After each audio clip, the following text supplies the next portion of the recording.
नमस्ते भाई और बहनों। मेरा नाम विजय जावंदिया है। मैं पिछले 50 साल से किसानों में काम करता हूँ। मैं अखिल भारतीय किसान समन्वय समिति का अध्यक्ष था, महाराष्ट्र के शेतकरी संगठना का अध्यक्ष था और 1970 से मैं खेती कर रहा हूँ और खेती की व्यथाएं बता रहा हूँ। आज मैं आपसे इसलिए बात करने की कोशिश कर रहा हूँ कि हमारे प्रधानमंत्री नरेंद्र मोदी जी ने हमें देश के लिए त्याग करने का उपदेश किया है। उन्होंने 7 चीज़ों के लिए हमको कहा है कि आप ये ऐसा ऐसा कीजिए, क्योंकि देश आर्थिक संकट में है। मोदी जी पिछले 12 साल से देश का राज चला रहे हैं। आज वो हमें कह रहे हैं कि सोना मत खरीदो। ठीक है भैया, हम नहीं खरीदेंगे सोना, पर मोदी जी ये नहीं बता रहे कि हमारे देश में सोना खरीदने वालों की संख्या कैसे बढ़ते जा रही है, क्यों बढ़ते जा रही है।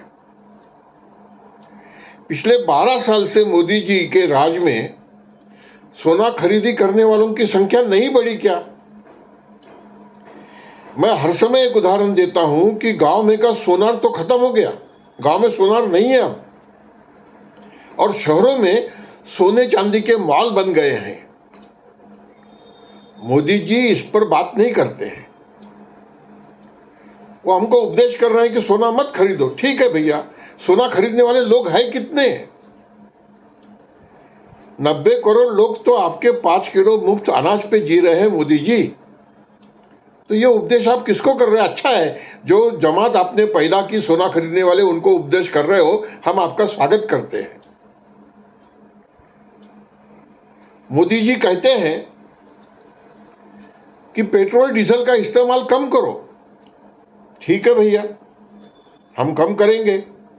और पहले मैं मोदी जी का अभिनंदन करता हूं कि कल परसों उन्होंने अपने ताफे में की गाड़ियां कम करके सिर्फ 2 गाड़ियां रखी। मोदी जी को वंदन है मेरा, बहुत अच्छी बात है। पर पेट्रोल डीजल का इस्तेमाल क्यों बढ़ते जा रहा है, आयात क्यों बढ़ते जा रही है? 90-91 से हमने जो नई आर्थिक नीति का स्वीकार किया नरसिंह राव मनमोहन सिंह जी के कार्यकाल में, उस समय उसको बाकी के सब सरकारों ने चलाया, उसका ये सब परिणाम है। और मोदी जी ने उसको और तेजी से चलाया। इस बात पे मोदी जी चर्चा करने के लिए तैयार क्यों नहीं होते हैं? हम 90-91 में जब नई आर्थिक नीति आई तब भी ये कह रहे थे, मैं तो खुलकर कह रहा था कि ये नई आर्थिक नीति, हम जो शेतकरी संगठन में इंडिया और भारत कहते थे, 2 देश है करके, ये नई आर्थिक नीति इंडिया का सुपर इंडिया बनाएगी और भारत का इथोपिया, सोमालिया भूखमरा देश बनाएगी, ऐसा हम उस समय कहते थे। पर वही नीति बाद में अटल बिहारी वाजपेयी जी के कार्यकाल में भी चलाई गई ना, शाइनिंग इंडिया, और फिर यूपीए 1 और यूपीए 2 में भी चलाई गई। और मोदी जी आए तो मोदी जी ने वही नीति को आगे चलाया। उस समय से हम ये मांग कर रहे थे कि कर्जा लो और कार खरीदी करो, ये नीति को बदलना चाहिए। मोदी जी अब कहते हैं कि पेट्रोल डीजल इस्तेमाल कम करो, ऊर्जा का इस्तेमाल कम करो, क्योंकि ऊर्जा महंगी हो रही है और हमारे पास में डॉलर नहीं है। मैं मोदी जी को विनती करता हूं कि अब तो निर्णय लो कि कर्जा लो और कार खरीदी करो, कर्जा लो और स्कूटर खरीदी करो, कर्जा लो और माइक्रो ओवन खरीदी करो, फ्रिज खरीदी करो, वॉशिंग मशीन खरीदी करो। ये ऊर्जा इस्तेमाल करने वाली वस्तुएं खरीदने का जो एक नीति तैयार की गई मुक्त अर्थव्यवस्था में देश के विकास के लिए कहकर, उसने आज समस्या पैदा की है ना। आज दिल्ली की सरकार ने शायद निर्णय लिया है कि वो कार नहीं खरीदी करेंगे। कई नेता इलेक्ट्रिक व्हीकल खरीदी कर रहे बोलते हैं, महाराष्ट्र के कई मंत्रियों ने लिया बोलते इलेक्ट्रिक व्हीकल। आप भी कह रहे हो कि ईवी इस्तेमाल करो, अच्छी बात है, पर ईवी के लिए जो इलेक्ट्रिसिटी लगेगी चार्जिंग के लिए वो आएगी कहां से? आज हम कोयले पर की बिजली ले रहे हैं और कोयला तो हम आयात कर रहे हैं, और कोयले का आयात अगर बंद करेगा तो आपके दोस्त अडानी जी का क्या होगा, उनके विदेश के कोयले खदानों का? माफ करना मुझे, मैं कान पकड़ता हूं, छोटे मुंह बड़ी बात कर रहा हूं। मैं जो भी कह रहा हूं, कई लोग कहेंगे कि आप छोटी मुंह बड़ी बात कर रहे हैं, मुझे चलेगा ये, पर जो वास्तविकता है वो तो बतानी पड़ेगी ना, उसकी चर्चा तो होनी पड़ेगी ना। मोदी जी किसानों को कह रहे हैं कि रासायनिक खाद का इस्तेमाल कम करो, अच्छी बात है, हम रासायनिक खाद का इस्तेमाल कम करेंगे, पर रासायनिक खाद का इस्तेमाल कम करने के बाद में 140 करोड़ लोगों को जो अनाज खाने का तेल दालें लगेगी वो मिलेगी क्या? अगर रासायनिक खाद का इस्तेमाल पंजाब और हरियाणा में ही कम हुआ तो वहां से जो गेहूं और चावल लेकर मोदी जी पूरे देश को 5 किलो मुफ्त अनाज गांव-गांव में देते हैं, वो संभव होगा क्या? और मोदी जी कहते कि हरित खेती करो, कोई बात नहीं, हम करेंगे हरित खेती।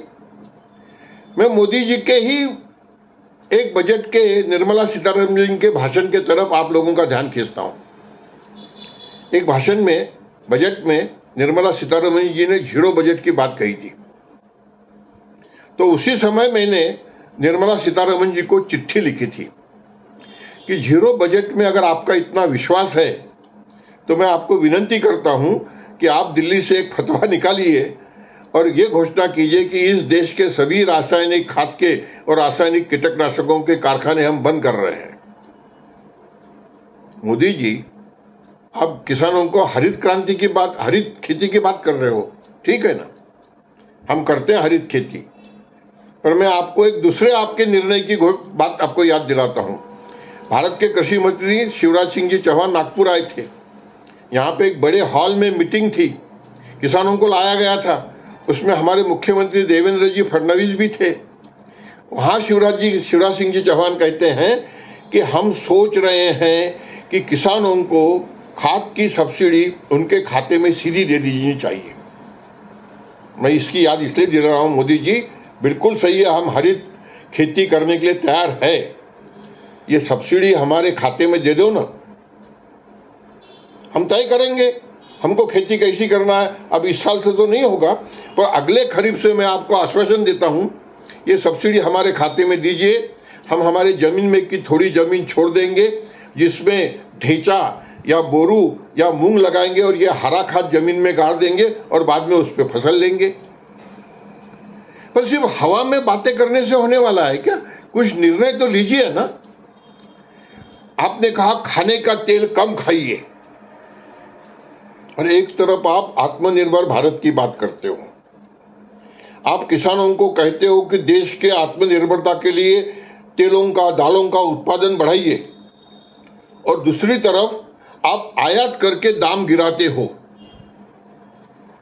12 साल हो गए आपको दिल्ली में, मैं 25 साल का गुजरात की तो याद नहीं दिलाता, अभी बाद में दिलाऊंगा। हर साल खाद्य तेल के आयात का और दालों के आयात का बजट बढ़ते जा रहा है, क्यों? खाद्य तेल क्यों कम खाना चाहिए हमने? अरे आप कहो ना किसानों को उत्पादन बढ़ाओ, और आप एक घोषणा करो कि इस देश के किसानों को तेल बीजों का अच्छा दाम मिले, दालों का अच्छा दाम मिले, इसलिए हम ये फसल के दाम नहीं गिराएंगे, 50% इंपोर्ट ड्यूटी लगाकर दालें और तेल आयात करेंगे इस देश में, ताकि यहाँ के किसानों को उत्पादन बढ़ाने का प्रोत्साहन मिले। मोदी जी, आपने हमें उपदेश तो कर दिया, पर आज डॉलर के दाम बढ़ रहे हैं, रुपए का अवमूल्यन हो रहा है, और उसके लिए खाद्य तेल के आयात को आप कम करना चाहते हैं। ये कौन सी तर्कसंगति है? अभी अभी आपने दालों की आयात को 27 तक के बिना ड्यूटी के आयात करने की घोषणा की है। मोदी जी, कितनी विसंगति है आपके नीतियों में। आपने अमेरिका के करार में, ट्रेड डील में सोयाबीन का तेल बिना ड्यूटी के इंपोर्ट करने की बात उनको कह दी है। कितनी विसंगति है आपके नीतियों में। मोदी जी, आप हमको उपदेश कर रहे हो, हरकत नहीं उपदेश करने के लिए। हम इस देश के लिए त्याग करने को तैयार है, पर आपने 2014 से जो नीति स्वीकारी वो क्या है? 90-91 से इस देश में जो नई आर्थिक नीति आई उसने इस देश में असमानता बढ़ाना शुरू की। गांव और शहर का अंतर बढ़ते गया। मैं बहुत छोटा व्यक्ति हूं मोदी जी, मैं अर्थशास्त्री नहीं हूं, पर मैं आपको विनम्रता से कहता हूं कि हमने नेहरू नीति के दहन किए शेतकरी संगठन वालों ने कि नेहरू जी की नीति गांव विरोधी थी। पर अब यह स्वीकार करना पड़ता है कि नेहरू जी के जमाने में इतनी असमानता नहीं बढ़ी।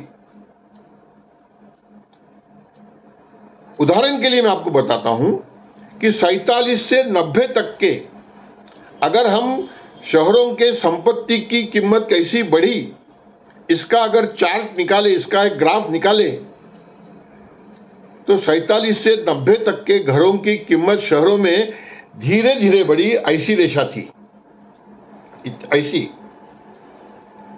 पर 90 से 2026 तक के शहरों के संपत्ति की कीमत ये ऐसी बढ़ते बढ़ते एकदम ऐसी बढ़ गई, एक्सपोनेंशियल ग्रोथ हो गई। आपके राज्य में भी वही हुआ है। मैं जिस घर में बैठकर ये आप लोगों से बात कर रहा हूं, इस घर का प्लॉट मैंने 1972 में जब खरीदा तब मेरे गांव की 3 एकड़ असिंचित रेनफेड एग्रीकल्चर बेचकर मैं ये प्लॉट खरीद सकता था।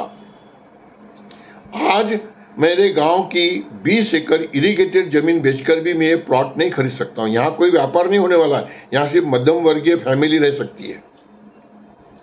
मैं ये कांग्रेस के जमाने में भी पूछता था कि मेरे इस प्लॉट की कीमत इतनी क्यों बढ़ रही है और मेरे खेत की कीमत, जहां 1000 दाने, एक दाने का 1000 दाना होता है, संपत्ति का गुणाकार होता है, उसके दाम इतने नहीं बढ़ रहे हैं, क्या कारण है? कांग्रेस के जमाने में भी ये सवाल पूछा हूं मैंने। आप राधाकृष्ण विखे पाटिल, महाराष्ट्र के मंत्री पाशा पटेल, सदाभाऊ खोत, इनको पूछ सकते हैं, उनके सामने पूछा हूं ये सवाल मैंने। मोदी जी, इसका जवाब नहीं मिलता है। कांग्रेस ने गलतियां की। आपने कहा था कि कांग्रेस को आपने 60 साल दिए, मुझे सिर्फ 60 महीने दीजिए। आज तो 12 साल से राज कर रहे हो और 12 साल के राज के बाद में ये नौबत आ गई कि अब आपको हमको उपदेश करना पड़ रहा है, हमको कहना पड़ रहा है कि ये चीजें मत करो, देश के लिए त्याग करो। मोदी जी का जो विकास मॉडल था 12 साल का, वो असफल हो गया है।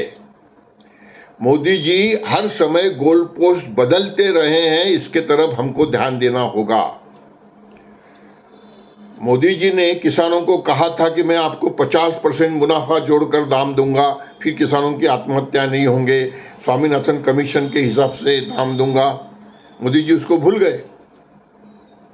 मोदी जी ने स्टार्टअप, स्टैंड अप क्या क्या नहीं कहा, आत्मनिर्भर भारत, मेड इन इंडिया क्या नहीं कहा, मोदी जी इसको भूल गए। मोदी जी ने 12 साल तक के हमको मूर्ख बनाया, ये बड़ी विनम्रता से मैं कह रहा हूं। मैं मोदी जी के विकास मॉडल को क्वेश्चन कर रहा हूं। मैं अर्थशास्त्री नहीं हूं, फिर से माफी मांगकर यह बात कह रहा हूं कि मोदी जी का विकास मॉडल क्या है। 12 साल से मोदी जी ने हमको मूर्ख कैसे बनाया। मोदी जी ने हमको कहा, देखिए मैं देश को चमका रहा हूं, बहुत बड़े बड़े रास्ते बनाए हैं, नागपुर मुंबई समृद्धि महामार्ग 12 घंटे में, बंबई मेट्रो रेल जगह जगह पे, bullet train, Vande Bharat express, station बनाए अच्छे चमकने वाले, एयरपोर्ट बनाए अच्छे चमकने वाले। ठीक है ना साहब, पर इसके लिए मोदी जी आपने 15 लाख करोड़ रुपए का कर्जा हर साल लिया है।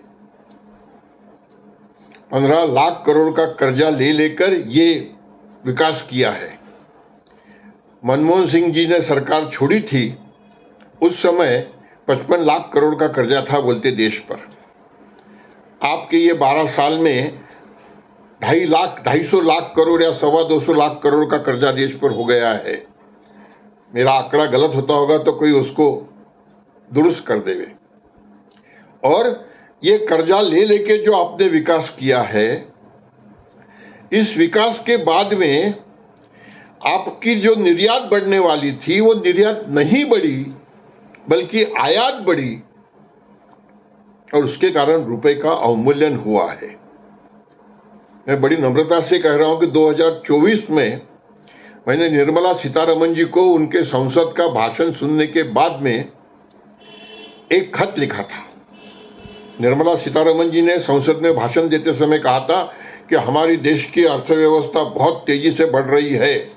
जापान, अमेरिका, जर्मनी, इनका विकास दर 3% भी नहीं है, और हमारा विकास दर 22-23 में 7.2%, 23-24 में 6.5%, ऐसा हमारा विकास दर है और हमारी मजबूत अर्थव्यवस्था है।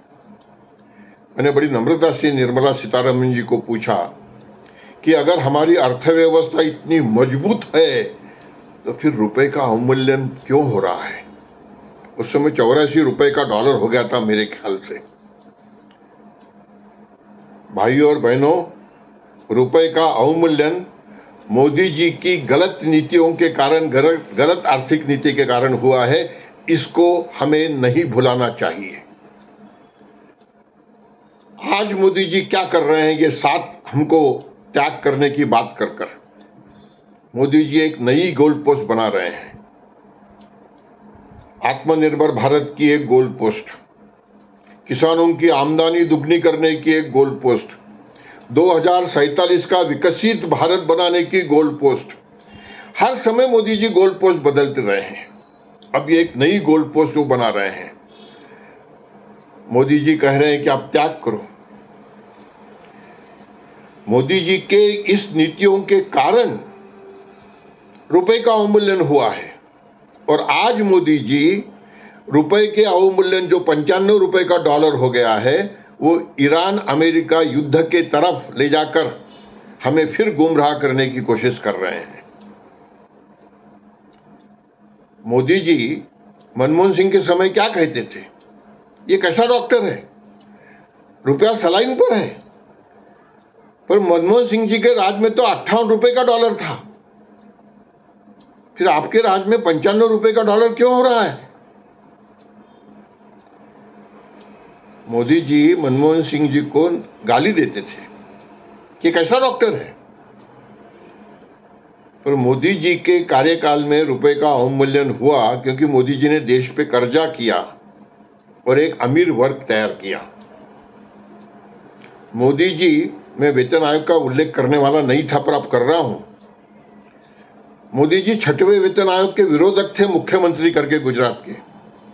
पर मोदी जी ने 7वां वेतन आयोग लागू किया ना।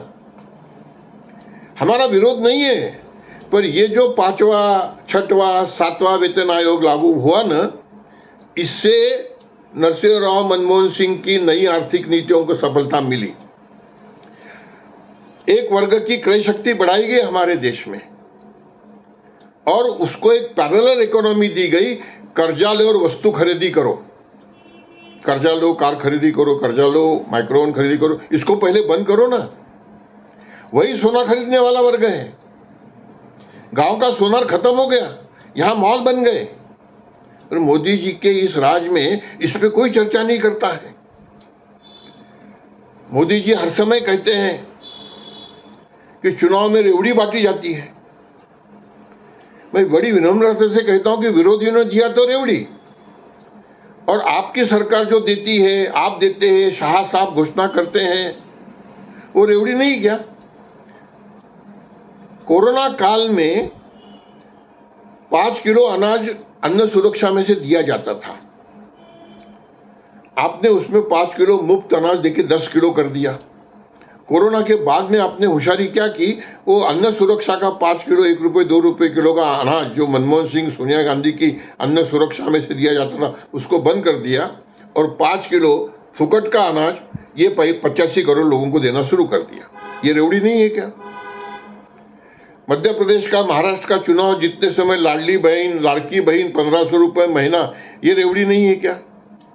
2019 में जब आप विधानसभा के चुनाव हार गए थे, उस समय लोकसभा जीतने के लिए आपने 6000 रुपये पीएम किसान सम्मान निधि दिया, ये रेवड़ी नहीं था क्या? और आज 2026 में भी 6000 रुपये ही है, क्या ये सही है क्या? तो विरोधियों ने किया तो रेवड़ी, और आप क्या कर रहे हो? और दूसरी चीज, आप हिंदू मुसलमान किए बगैर चुनाव नहीं जीत सकते हो। बंगाल में क्या किया आपने? हिंदू मुसलमान ही किया ना। मैं बड़ी नम्रता से कह रहा हूं मोदी जी कि आज आप ईरान अमेरिका युद्ध के नाम पर कब तक हमको मूर्ख बनाओगे? आज जो दाम रुपया का अवमूल्यन हो रहा है, ये सिर्फ तेल के दाम बढ़े इसके कारण नहीं हो रहा है। अरे $150 का क्रूड ऑयल का दाम तो मनमोहन सिंह के कार्यकाल में भी हुआ था। तो आज $100 या $110 का क्रूड ऑयल हुआ है, तो उसके कारण रुपए का अवमूल्यन नहीं हो रहा है। आपका जो विकास का मॉडल था, आपने जो हमको मूर्ख बनाया, उसके कारण है ये। मोदी जी, बड़ी नम्रता से मैं कहता हूं आपको, मैं कुछ दिन पहले गुजरात गया था, और गुजरात में 25 साल से आपकी सरकार है, एक छत्र राज है बीजेपी का वहां पर। और मैंने इस बारे में आपको चिट्ठी भी लिखी, आपके वो एक युवा मंत्री थे ठाकुर, हिमाचल प्रदेश के, उनको भी चिट्ठी लिखा था उस समय। मेरा सवाल ये है, जो मैंने गुजरात में भी वहां पूछा खेडूत समाज के मीटिंग में, कि 25 साल से मोदी जी शाह का राज है, यहां पर हिंदू हिंदू करते हैं। 25 साल में हिंदू खेत मजदूर की मजदूरी कितनी बढ़ाई इन्होंने, ये तो बताएं हमको। 12 साल से आप दिल्ली में हैं। अभी अभी नोएडा में मजदूरों ने अपनी मजदूरी बढ़ाने के लिए आंदोलन किया। क्या गलती थी उनकी? वो चौधरी साहब, जिनको आपने दूरदर्शन का प्रमुख बना के रखा है, उनको आप कितने करोड़ रुपए का पैकेज देते हैं मुझे मालूम नहीं। वो दूरदर्शन पे क्या कहते हैं कि इस तरह से अगर मजदूरी बढ़ी और मजदूरी बढ़ाने का आंदोलन होते रहा तो फिर रोबोट आ जाएंगे। मोदी जी, आप उनकी जगह पे, चौधरी जी के जगह पर एक रोबोट रख दो ना, करोड़ों रुपए बच जाएंगे देश के। अगर रोबोट के ही माध्यम से आपको देश चलाना है, तो इन सब को हमको मशीन गन के सामने खड़ा कर दो ना। बहुत दुख होता है मोदी जी, जब आपने ये कहा था कि किसान अपनी जमीन बेचकर अपने बेटे को चपरासी बनाना चाहता है, तो मुझे बड़ा अच्छा लगा था। मुझे ऐसा लगा था कि चलो, इस देश में एक प्रधानमंत्री मिला है कि जिसको ग्राउंड रियलिटी, नीचे क्या हो रहा है उसकी जानकारी है। मोदी जी, बड़ी विनम्रता से कहता हूं कि 2006 में मैंने प्रधानमंत्री मनमोहन सिंह जी के सामने भी यही बात कही थी। मेरे गांव की लड़की ने उनको उस समय कहा था कि मुझे खेती करने वाले से शादी नहीं करनी है। आज गांव में 40-40, 45-45 साल के लड़के, उनको लड़की नहीं मिल रही है शादी करने के लिए। कहाँ जा रहे हैं हम? भाइयों और बहनों, मोदी जी के इस विकास का मॉडल जो है, ये दुनिया का विकास का मॉडल है, जिसको कहते हैं कि rich is becoming richer and poor is becoming poorer. अमीर अमीर हो रहा है और गरीब गरीब हो रहा है। ये जो विकास का मॉडल है, उसके फल अब हम भोगने लगे हैं। अभी तक के $60, $70 क्रूड ऑयल था, इसलिए मोदी जी की सब होशियारी चल गई। और अब जब $100 ही होने लगा, तो दिन में तारे दिखने लग गए। $150 हो जाएगा तो क्या होगा? और हम रुपए को आर्टिफिशियली मजबूत रखने का प्रयास क्यों कर रहे हैं, जब हम देश पे कर्जा बढ़ा रहे हैं? आज ही मैं पगारिया जी को सुन रहा था, आपके वो बहुत बड़े सलाहकार हैं। वो कह रहे हैं कि रुपए का अवमूल्यन होने देना चाहिए, क्योंकि रुपए का अवमूल्यन होगा तो सोना आयात होगा महंगा, और हमारा यहाँ से एक्सपोर्ट होगा सस्ता। तो किसानों को तो मदद मिलेगी ना, सोने वालों को नहीं, किसानों को भी मदद मिलेगी। फिर हम आर्टिफिशियली रुपया मजबूत क्यों रखते हैं? डॉलर बेच बेच के रुपए को मजबूत रखने की कोशिश क्यों करते हैं मोदी जी? हम सबको ये सवाल पूछना पड़ेगा। मेरा तो मानना यह है कि हमारे देश के सब अमीर लोग अपने बच्चों को विदेश पढ़ने को भेजते हैं। मोदी जी बोलते विदेश की यात्रा बंद कर दो। अरे पर हमारे सब अमीर लोग, हमारे सब बड़े बड़े अधिकारी, हमारे सब बड़े बड़े नेता, उनके बच्चे विदेश में पढ़ने के लिए है ना, और उनका खर्चा नहीं बढ़े। मुझे भी आयातित वस्तु चाहिए तो वो महंगी नहीं हो, इसलिए हम आर्टिफिशियली रुपए को मजबूत रखते हैं डॉलर बेच बेच के। क्या ये सही नीति है क्या? मोदी जी ने कहा कि आप सब त्याग करो देश के लिए। मोदी जी देश के लिए त्याग के नाम पर ये एक नई गोल पोस्ट बना रहे हैं। इस चर्चा में ये 7 चीजें आप करो, इसी के चर्चा में पिछले 12 साल से मोदी जी के विकास के कारण जो असमानता बढ़ी है गांव और शहर में, संगठित और असंगठित में, उसको अंडर कारपेट करने की एक बहुत बड़ी योजना है, जैसा कि मोदी जी ने हर समय किया है। हर समय मोदी जी का विरोध करने वाले जो है वो आंदोलनजीवी है, और मोदी जी जो करते हैं वो लोगों के भले के लिए और देश के लिए करते हैं। यहां तो लोग कहने लग गए हैं कि मोदी जी के जैसा तो कोई नहीं है। मैं भी कहने के लिए तैयार हूं कि मोदी जी जैसा कोई नहीं है, क्योंकि मैं मानता हूं कि मोदी जी की लोकप्रियता इतना सब होने के बाद में भी बढ़ते जा रही है। शायद इस पे भी एक संशोधन करना पड़ेगा कि हे प्रभु राम, जरा हमें बताओ तो सही कि जनता को दिए हुए आश्वासन पूरे न होते हुए उसके दुख दर्द कम होने के बजाय बढ़ने के बाद भी व्यक्ति लोकप्रिय कैसा होता है आपके आशीर्वाद से। प्रभु राम ने हमको ये भी बताना चाहिए। मैं तो भाई और बहनों आपको विनती करूंगा कि एक अच्छी चर्चा करने का मौका मिला है।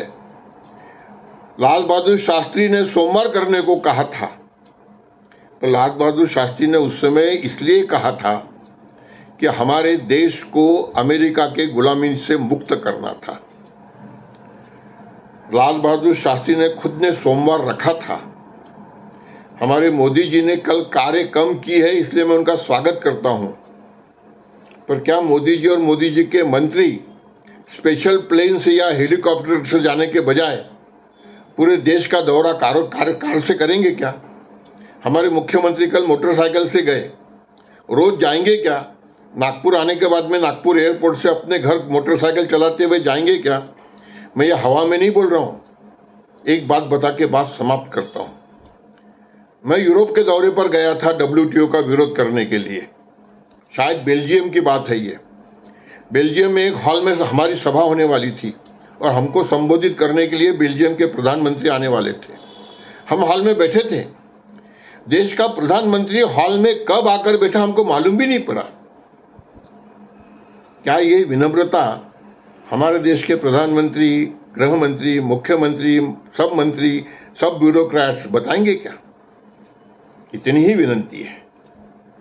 मराठी में कहते हैं, बोले तैसा चाले त्याची वंदावे पावले।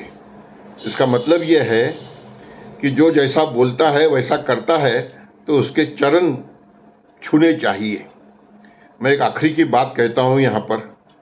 हम जब उपदेशी कर रहे हैं और ज्योतिबा फुले की ये 200वीं जयंती का साल है। ज्योतिबा फुले ने किसानों के चाबुक में प्रकरण 3 में पहला वाक्य कहा है कि गोरे अंग्रेज सरकार ने सरकारी कर्मचारियों की तनख्वाहें बढ़ाकर किसानों को नाना प्रकार के कर्ज लगाकर उनको कर्जे में, किसानों पे नाना प्रकार के टैक्स लगाकर उनको कर्जे में डुबो दिया है।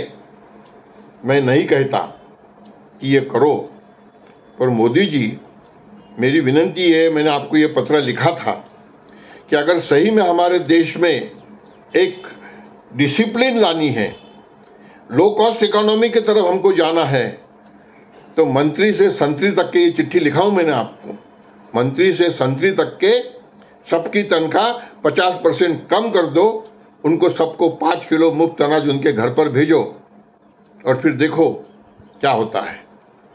क्या हम इसके लिए तैयार हैं? एक वर्ग को तो सब सुख सुविधाएं हैं और दूसरे वर्ग को कहोगे कि 5 किलो अनाज ले, 1500 रुपये लड़की बहन ले, अब 3 गैस सिलेंडर फुकट की तो बात चली गई। मेरे ख्याल से ये एक नई गुलामी है और गांधी ने, भगत सिंह ने इसके लिए अंग्रेजों को देश से नहीं हटाया था। आप इस गुलामी से मुक्त करने के लिए 60 महीने मांग रहे थे, अब तो 12 साल हो गए हैं। 12 गुणिले 12 144 महीने हो गए हैं। प्रभु राम आपको सद्बुद्धि दे और भाइयों बहनों हमको इस पर विचार करने की शक्ति दे, यही विनंती करता हूँ। आप सबको नमस्कार। जय जवान जय किसान। मेरा फ़ोन नंबर है 9421727998। यही मेरा व्हाट्सएप नंबर है। किसी को अगर कोई सवाल पूछना होगा तो मैं अपने बुद्धि से उसका जवाब दूंगा, ये वचन मैं आपको देता हूँ। नमस्कार, धन्यवाद।